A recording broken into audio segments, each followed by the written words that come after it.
The Financial Survival Network, helping you survive and thrive in the new economy. Go to CarrieLutz.com and sign up for 30 free micro trainings on financial survival.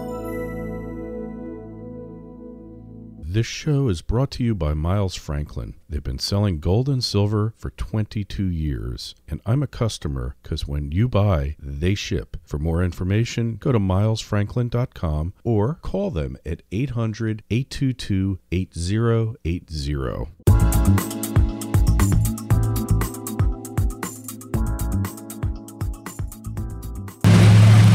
1490 WGCH. This is Kerry Lutz. You're listening to the Financial Survival Network.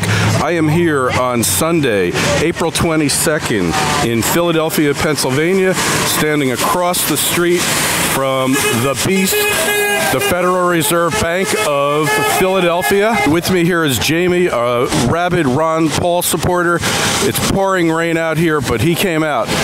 Jamie, welcome to the Financial Survival Network. It's not pouring rain, it's pouring freedom.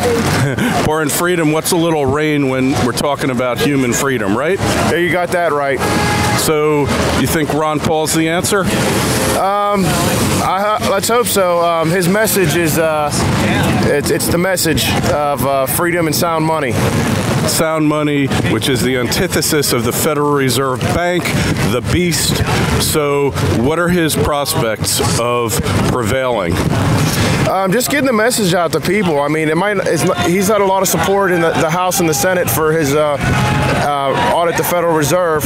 Even if we can just get a look at what they're doing, so that way people understand actually what's going on, and it's not a federal part of the government. What is it about the Federal Reserve? We're hearing a lot of cars going by, honking their horns. What is it about the Federal Reserve that seems to be the embodiment of the corruption that has swept the United States? Well, without the Federal Reserve fiat money current system, they couldn't print all this money. And once our dollar gets not linked to all the oil, with the dollars, the petrodollar, we're not going to be able to keep printing all this money, and it's going to stop. It can't continue, so eventually it's going to stop. The question is when. And when it stops, economic collapse, calamity across the country, totalitarianism in the making before our very eyes.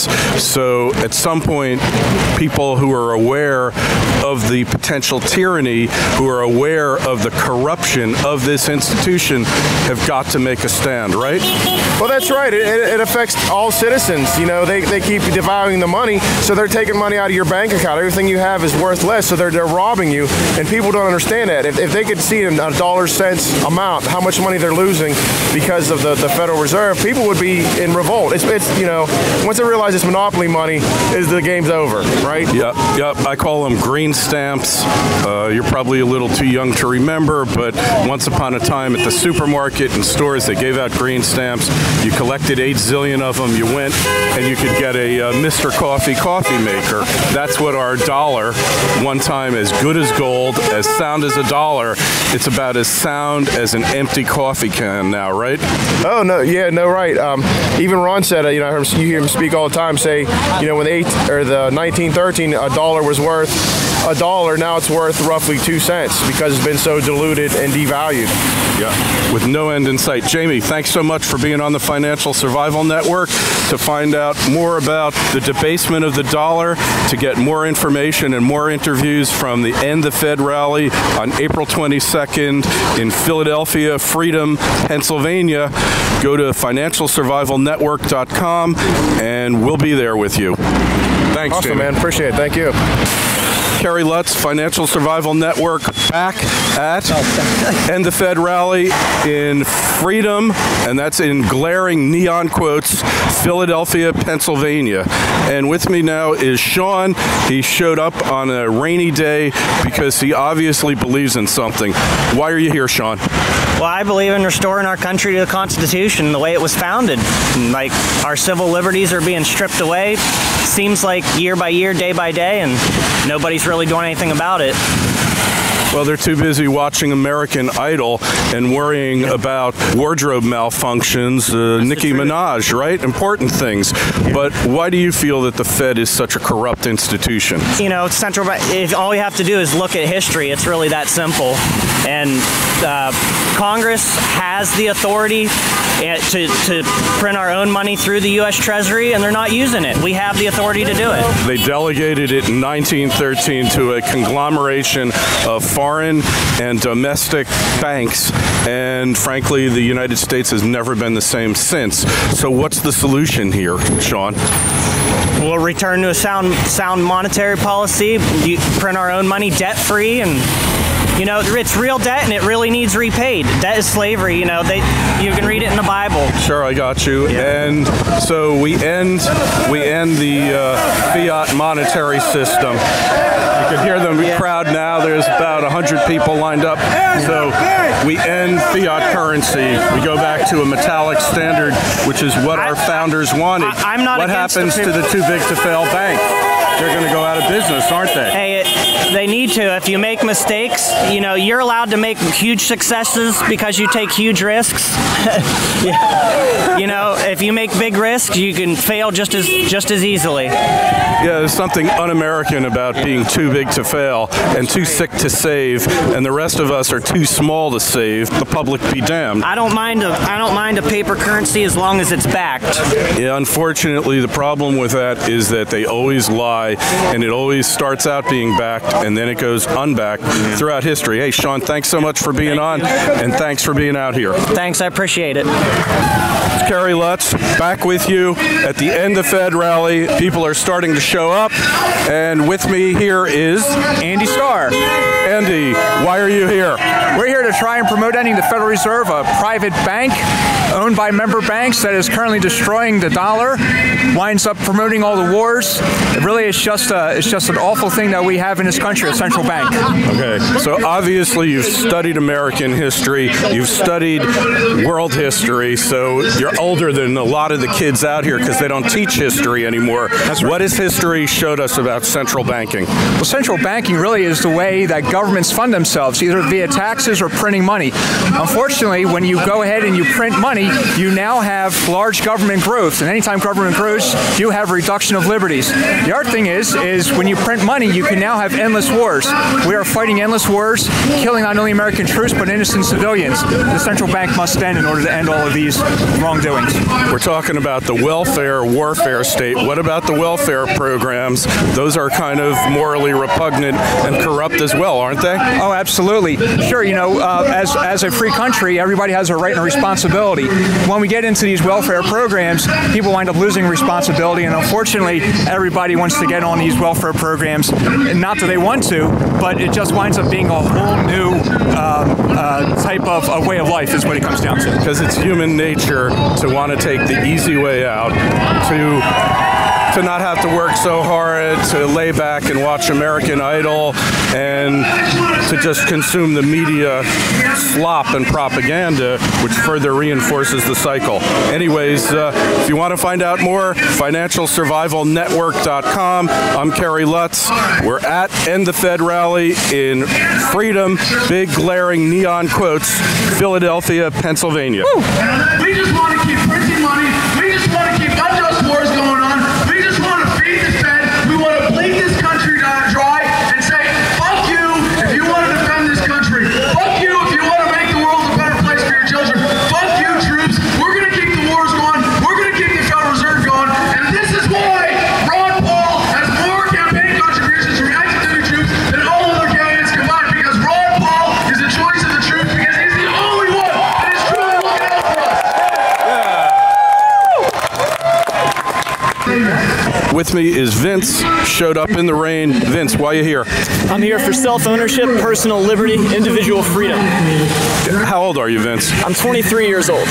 And did you go to college? I dropped out, actually. Good move. Yeah. Overinflated compliments of the federal government, the Federal Reserve. But obviously you've studied history because you come to the understanding that the Fed is destroying the country, perhaps the world. How'd you come about that revelation inflation since you weren't in college where they weren't teaching it anyway? Well, I dropped out of school. I started working for a company where a lot of independent-minded people work, and those people sort of kind of started talking to me about politics, and they got me interested in money and history and the connection between, how central banking is the only way we can fund wars and big government. So, when I realized this was at the crux of it all and that we could end it, and end all of those problems all at once, I wanted to be a part of it. So the Fed's the problem, and what do you think the odds are of Dr. Paul prevailing in the election? The odds could be pretty good. I mean, if you look at the turnout today, it's pretty huge, and he's been having some huge turnouts all over the country, really. So, it's growing, and he's picking up a lot of delegates. And you're thinking that he's going to get the nomination, or is he going to go third party? I mean, I don't know about that yet. He hasn't even really indicated that personally, but I would say, it's very likely that we'll have a brokered convention, and I don't know how people like Romney and Gingrich can stand any longer. Finally Santorum's out, thankfully. All right. Hey, well, thanks for being with us. It's Sunday, April 22nd, 2012. I am in the city of brotherly love, Philadelphia, Pennsylvania. Just was at the End the Fed rally. Now we're waiting for Dr. Ron Paul to appear for his speech. And I bumped into Natalie, 16-year-old from the Reading area who's got some strong views about Dr. Ron Paul. Natalie, welcome to the Financial Survival Network. Hi, thank you. It's really great to have you here. I know you're a little nervous, your first time on the media, but obviously you're an extraordinary young woman, and you've got some pretty strong views about Dr. Ron Paul, don't you? Yes, I do. Tell us, how do you feel about Dr. Paul and his campaign for the presidency? He's the only one that's not corrupt, and he's the only one who's consistent, and he doesn't even look like a politician. Like, he's just a real person. He's a real American citizen. And what do you think about his views on the economy, on the Federal Reserve, and gold, the gold standard? He's so right, because we don't need the Fed. People are like, oh, if the Fed's going, like, nothing bad's going to happen. And he wants to cut $1 trillion. I believe that he'll do that. Okay, and talking about economics, how does wealth get created, in your opinion?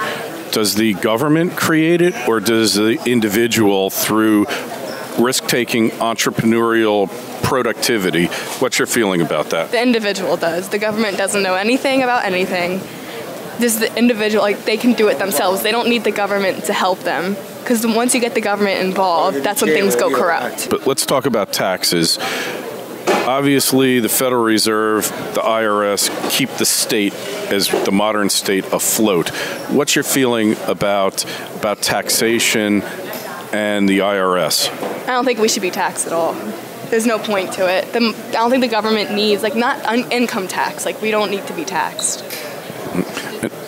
You think that Dr. Paul is a man of integrity and that he really speaks for the people.